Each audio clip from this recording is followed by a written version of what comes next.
సొంత కూతురికి అశ్లీల వీడియోలు తీసి అవి డబ్బుల కోసం అమ్మిన తల్లిదండ్రులు. నమ్మడానికి కొంచెం కష్టంగానే ఉంటుంది, కానీ ఇది పచ్చి నిజం. తమిళనాడులో ఒక జంట ఈ పని చేశారు.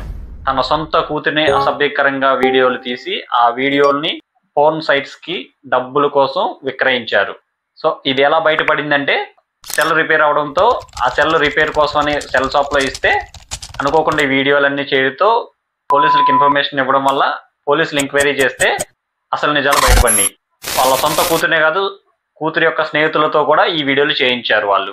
సో వాళ్ళకి కౌన్సిలింగ్ ఇచ్చి ఎంక్వైరీ చేయగా ఈ అమ్మాయి యొక్క తల్లిదండ్రులే బలవంతంగా భయపెట్టి బెదిరించి వీడియోలు షూట్ చేశారని తెలిపారు. సొంత తల్లిదండ్రులే ఎలా చేస్తుంటే ఇంక ఎవరికి చెప్తుంటారు, ఎవరిని నమ్ముతారు? ఎటుపోతుంది ఈ సమాజం? ఒక్కసారి ఆలోచించాలి మనం. డబ్బు ముఖ్యమే, కానీ డబ్బు మాత్రమే ముఖ్యం కాదు. మీ ఒపీనియన్ ఏంటో కామెంట్ చేయండి. Thank you.